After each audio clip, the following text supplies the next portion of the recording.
નમસ્કાર વિદ્યાર્થી મિત્રો. આપણે વિભાજ્યતાની ચાવીઓમાં 2ની શીખ્યા.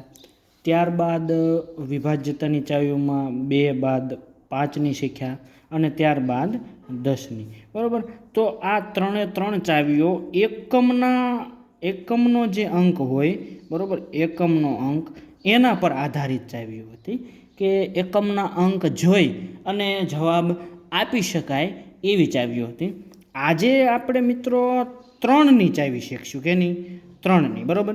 તો 3ની ચાવીમાં શું કહે છે? તો કે આપેલી સંખ્યાના બધા જ અંકોનો સરવાળો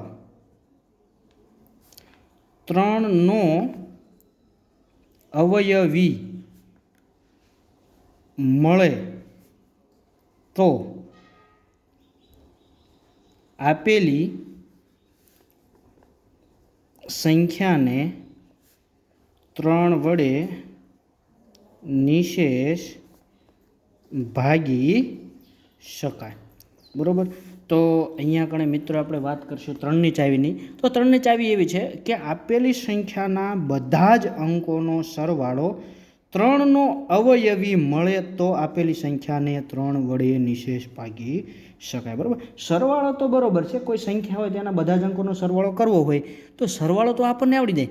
પણ આ અવયવી શબ્દ શું છે? અવયવી શબ્દ આપણે સમજવું પડશે. તો અવયવી શબ્દ આપણે પહેલાં સમજીએ, ત્યારબાદ ચાવી તો સાવ સહેલી છે. બરાબર. તો 3ના અવયવી એટલે શું? બરાબર. 3ના અવયવી એટલે આપણો સાદો ઘડિયો, 3નો ઘડિયો. પણ કોઈ બુક હોય કે કોઈ કિતાબ હોય તો તેમાં 3નો ઘડિયો 3×3 ત્યાં પૂરો થાય. પણ આ અવયવી રહ્યા, એ અવયવી છે તે કોઈ દિવસ પૂરા થાય નહીં. જેમ કે 3ના અવયવી લખો તો 3, 3 દુ 6, 3 તેરી 9, 3 ચોક 12, 3 પંચું 15, 3 છગ 18, 3 સત્તા 21, 3 અઠ્ઠા 24, 3 નવા 27, 3 દાણ 30. ત્યારબાદ આગળ 3 ઉમેરતા જઈએ તો 33, 36, 39, 42, 45, 48, ત્યારબાદ 51, ત્યારબાદ 54, એમ આગળ આ સંખ્યાઓ, આ અવયવી કોઈ દિવસ પૂરા થશે નહીં. બસ આને જ 3ના અવયવી કહેવાય. 3ના અવયવી એટલે 3નો ઘડિયો પણ પૂરો ન થાય એવો ઘડિયો. બરાબર.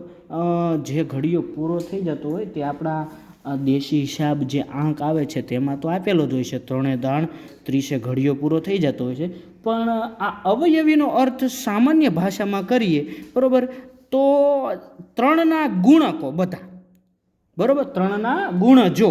બરાબર. 3ના જે ગુણજો હોય, બરાબર, ગુણજ જે છે તેને 3ના અવયવી કહેવાય. ગુણજ એટલે ગુણાકાર. તો આગળ 3ને 1 વડે, 2 વડે, 3 વડે, 4 વડે, 5 વડે, 6 વડે, 7 વડે, 8 વડે, 9 વડે, એમ આગળ તમે ગુણતા જાઓ. બરાબર. 3ને 10 વડે ગુણો તો 30 થાય, 3ને 11 વડે ગુણો તો 33, 3ને 12 વડે ગુણો તો 36, 3ને 13 વડે ગુણો તો 39, 3ને 14 વડે ગુણો તો 42. આમ આગળ સંખ્યાને અનંત સુધી ગુણતા જાઓ તમે તો 3ના અનંત ગુણજો મળે.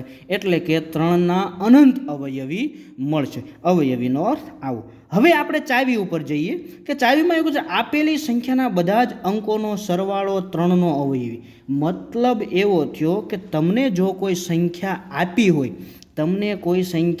આપી હોય, બરાબર, તો એ સંખ્યાના બધા જ અંકોનો સરવાળો કરવાનો અને એ સરવાળો આ 3ના અવયવીમાં આવવો જોઈએ. જો આવું બને તો 3 વડે નિશેષ ભાગી શકાય. ચાલો અહીંયા કણે મિત્રો વાત કરીએ આના સરવાળાની. તો 3, 3 ને 6 9, 9 ને 9 18, 18 ને 3 21, 21 ને 2 23, 23 ને 1 24. તો આનો સરવાળો મળી ગયો છે 24.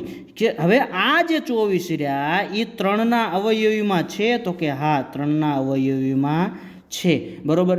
આ જે અવયવી છે એ આ જે સરવાળો મળ્યો છે એ 3ના અવયવીમાં છે બરાબર. તો કે હા, તો 24 જે છે એ 3ના ઘડિયામાં આવે અથવા તો 3ના અવયવીમાં આવે બરાબર. એટલા માટે આ સંખ્યાને 3 વડે નિશેષ ભાગી શકાય બરાબર. આ સંખ્યા છે એને 3 વડે નિશેષ ભાગી શકાશે બરાબર. આ એક સંખ્યા. આવી રીતના મિત્રો જે સંખ્યા આપેલી હોય તેના દરેક એક અંકનો સરવાળો કરવાનો અને એ સરવાળો જો 3ના અવયવીમાં આવે તો 3ની ચાવી લાગે, મતલબ તો 3 વડે નિશેષ ભાગી શકે. ધારો કે મિત્રો કોઈ વ્યક્તિ એવું છે કે XYZ કોઈ સંખ્યા આપી છે, મોટી સંખ્યા છે બરાબર.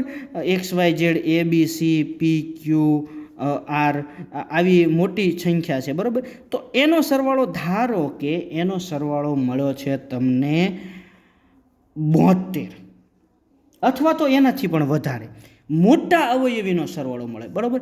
તો મિત્રો આવો જ્યારે મોટો સરવાળો મળે કે જે અવયવીમાં છે કે નહીં, કે વધારે અવયવી તો યાદ રાખવા એ એક જાતની ખોટી વધારાની મહેનત છે.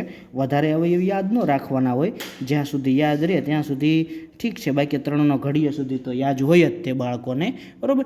પણ ધારો કે 72 સરવાળો મળ્યો છે, તો હવે શું કરવું? 72 અવયવીમાં આવે છે કે નહીં નક્કી કરવા માટે બીજો સમય વહી જાય. તા તો પરીક્ષામાં સમય ઘટે, પછી પ્રશ્નનો ટાઈમ પૂરો થઈ જાય, પ્રશ્નનો જવાબ દેવાનો ટાઈમ પૂરો થઈ જાય. તો આ 72 જે સરવાળો મળ્યો છે એના અંકો છે એનો ફરી વખત સરવાળો કરો. 7 અને 2 આ બેનો ફરી વખત સરવાળો કરો તો 7 અને 2 થઈ જશે 9. તો આ 9 રહ્યા એ 3ના અવયવીમાં છે, તો કે હા 9 રહ્યા એ 3ના અવયવીમાં છે. તો એવું કહી શકાય કે આ અવયવીમાં છે.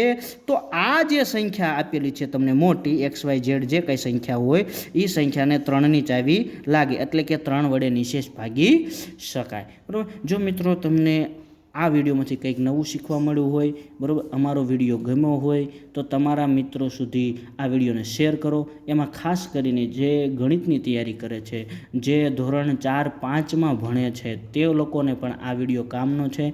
તો તે લોકો સુધી આ વિડીયોને શેર કરો, અમારી ચેનલને સબસ્ક્રાઈબ કરો.